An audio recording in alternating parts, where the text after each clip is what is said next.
Assalamualaikum warahmatullahi wabarakatuh. Saya Yudi Pramuka, tukang donat dari Parung, YouTuber tertua di semesta. Saya kali ini serius ya. Jakarta insya Allah jatuh, itu judulnya.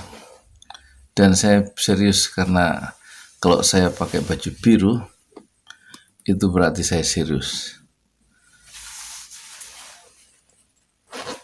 Saya buka dulu baju saya.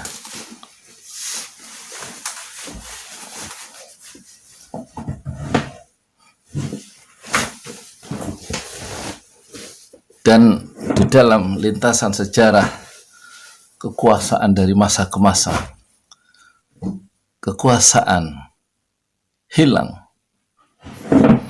dan timbul penguasa-penguasa jatuh dan muncul penguasa yang baru. Itu biasa saja. Bung Karno jatuh karena kerusuhan sosial dan petualangan politik dan ekonomi yang morat-marit sehingga inflasi 600%. Jatuh, digantikan oleh Soeharto, dan Soeharto jatuh karena kerusuhan sosial, penjarahan di mana-mana tahun 98. Dan dia jatuh tanpa dia inginkan.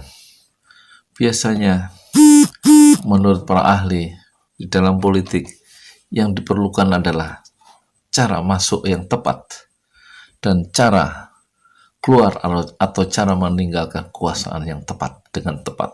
Timing sangat diperlukan, tetapi sekarang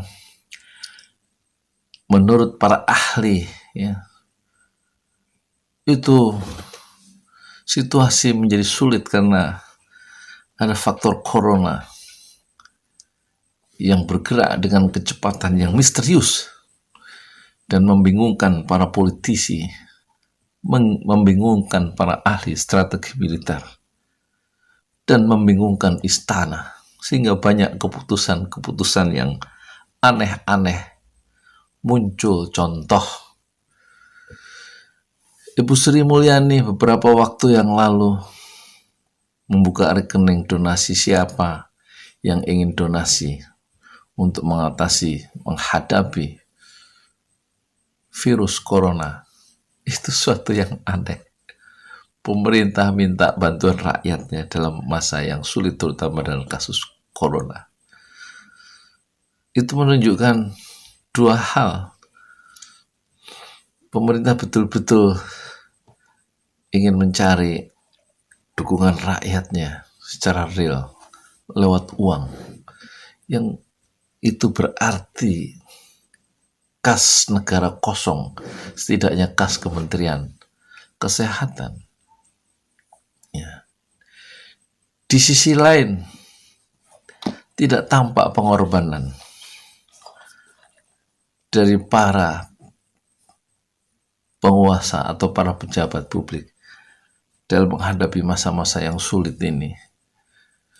Padahal di negeri kita, di Malaysia dan Singapura, khususnya Singapura, saya baca di Bloomberg.com, ketika kasus virus corona itu baru 96 atau 96, itu pemerintah serius berkorban untuk membantu dokter-dokter dan para tenaga perawat atau tenaga kesehatan yang berada di paling depan menghadapi bahaya itu, menangani kasus-kasus pasien yang terkena kasus. Seluruh pemegang jabatan publik, jabatan politik, itu dipotong gajinya sebulan. 1 bulan semua tanpa terkecuali. Di tingkat pemerintahan juga di parlemen dipotong sebulan gaji untuk disumbangkan kepada dokter, kepada pihak rumah sakit, pihak pihak klinik dan rumah sakit, perawat dan lain-lain yang sudah berjibaku siang malam untuk melawan atau menghadapi serangan virus corona yang mematikan, dengan cara pejabat-pejabat berkorban termasuk Presiden Singapura Halimah Yacob itu juga menyerahkan uangnya, dan dokter itu diberi bonus khusus karena negara merasa perlu menghargai perjuangan para dokter. Ini di Bloomberg.com ya, silakan Anda baca kasus Singapura. Seluruh pengusaha, seluruh politisi dan pemegang jabatan publik, istilahnya apa itu political, apa istilahnya Bloomberg itu political officers holder ya, all political officer holders itu dipotong semua gajinya 1 bulan. Bulan Februari kemarin ya. Tapi Sri Mulyani tidak memperlihatkan pengorbanan, nih saya akan nyumbang dulu gaji saya misalnya, atau Bapak Presiden menyumbangkan gajinya seluruhnya selama sebulan untuk melawan virus corona. Kalau kasusnya memang kekurangan uang dan alat-alat.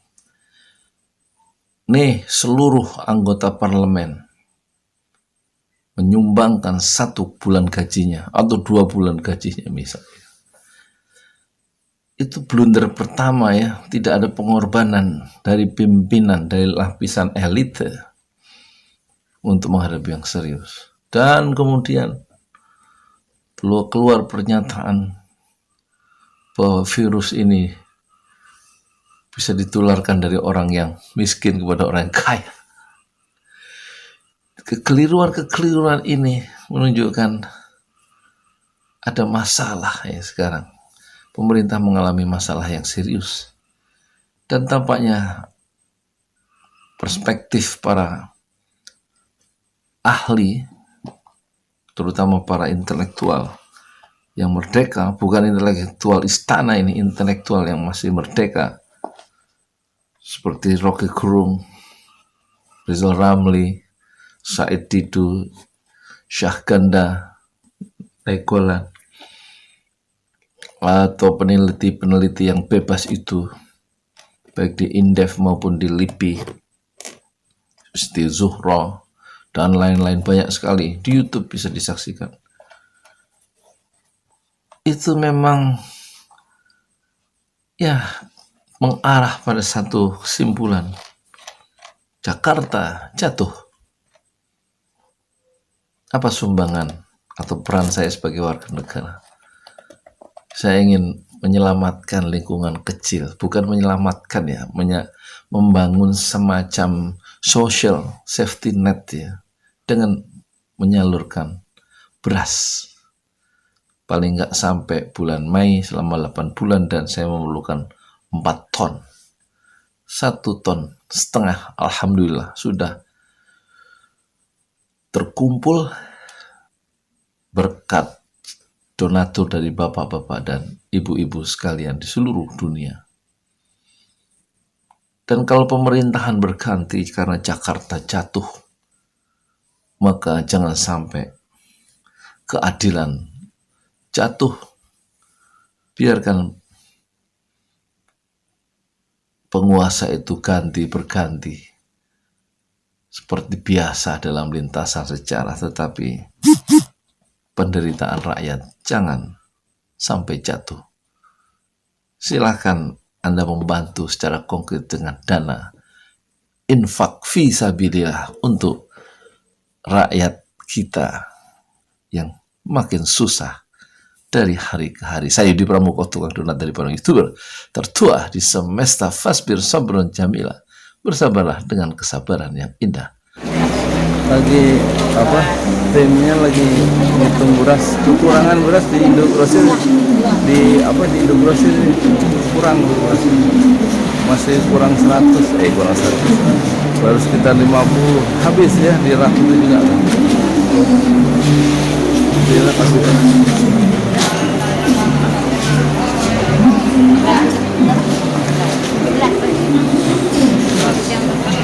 Jadi belum sampai 100 ya? Kurang berapa ya? Ya, ini beras dari donatur harusnya 100, tersisa 83 ya, kurang 13 karung. Satu karung 5 kilo, jadi untuk 100 kakak sebenarnya. Tapi berasnya habis. Insya Allah nanti cari lagi tempat lain. Ya, terima kasih ya para dermawan dari seluruh dunia. Ini rencana penyerahan tahap kedua 100 bungkus per kakak dan 100 kakak untuk 101 kakak dapat 1 bungkus masing-masing 5 kilo ya, 5 kilo. Insyaallah. Jazakumullah khairan katsiran. Mi